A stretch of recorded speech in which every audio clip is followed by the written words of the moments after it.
What we have here are our Robertson full body harnesses. We use them at Culver City, Temescal Canyon, Hess Kramer, Shalom, and Big Bear. We lay them out in a very specific way, so all the participants have to do is step in through the leg loops, pull the shoulder straps up and over their shoulders, and then we can all tighten them together.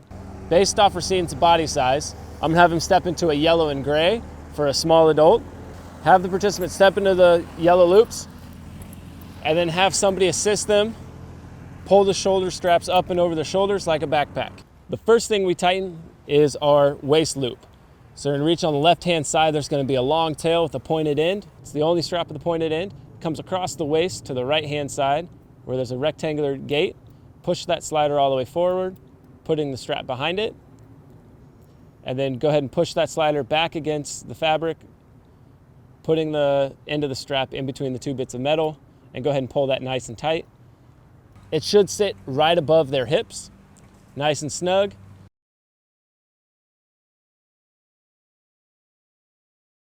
The second step is they're going to take their leg straps and they're going to do a sumo squat and pull them down towards their opposite knee. Nice and snug. There we go. You want it snug but not too tight. You still want to be able to fit a couple fingers in the straps, in between the strap and the leg, allowing for comfort and ease as they're climbing.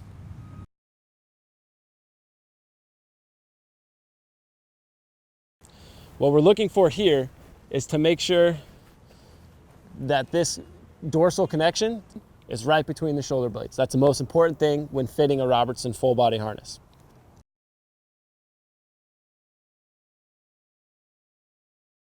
Next step is the shoulder straps. When having a participant pull these, make sure they look away and pull them straight up into the air. If a participant is looking down, hands have a tendency to slip and punch themselves in the face. So go ahead and make sure they look away. Again, these need to be nice and snug, but not too tight. You still want the climber to have movement.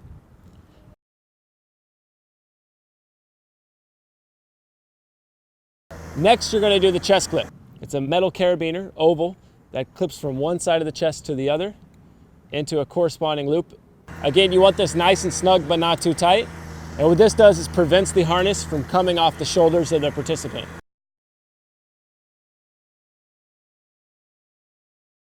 Lastly, you have a lumbar support strap.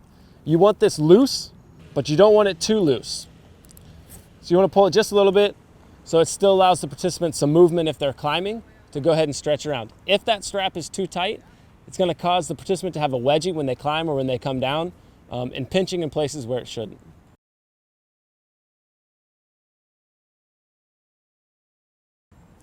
And that is how a properly tightened harness should look.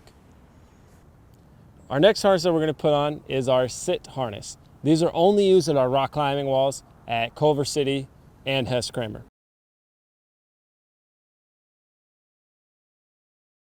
They sit in a slightly different way, and they only tighten at the waist and the legs, making our critical connection up front near the belly button. The way these put on are very similar to a pair of pants. The red loop is going to go in the front, and there are two leg loops. So you're going to step through the waist loop and one of the leg loops, making sure that none of the straps are twisted. It's easy to know if the straps are twisted because all of the buckles should remain on the outside of the body with the waist strap on the right-hand side.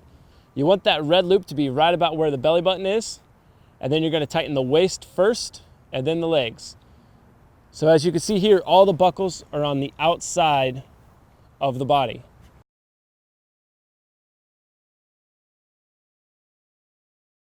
So tighten the waist first, nice and tight. Again, just like with the Robertson full body, you want this to sit high above the hips. Next, you want to tighten the leg loops, and you just want those nice and snug.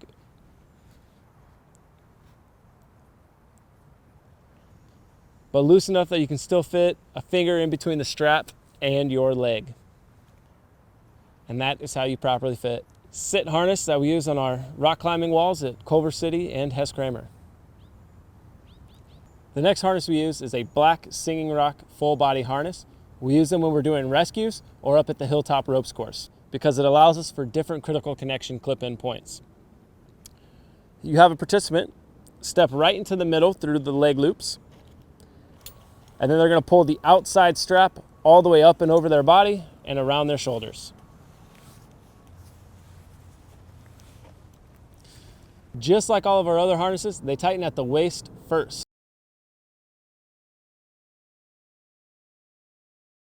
So you're going to pull the waist straps in, tighten them in as tight as possible.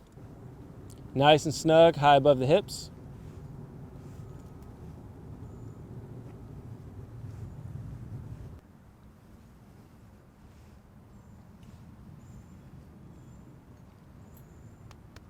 And then you're going to tighten the leg loops, and you want those nice and snug over your legs.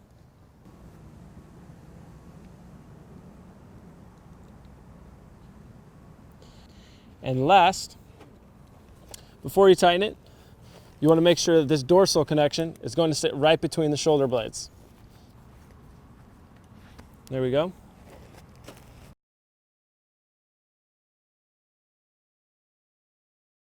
And then you want to go ahead and tighten the shoulder piece. It's going to come down over the shoulders. This tightens down. What this allows is for us to have a critical connection point right here, like a sit harness, as well as this dorsal connection like we do on our normal Robertson full bodies. And that helps us when we're doing a belay transfer at the giant swing or the zip line at hilltop. That allows us to only have to use one harness, and they're more secure and safer than trying to put on two different harnesses. And that is how to put on our full body singing rock harnesses.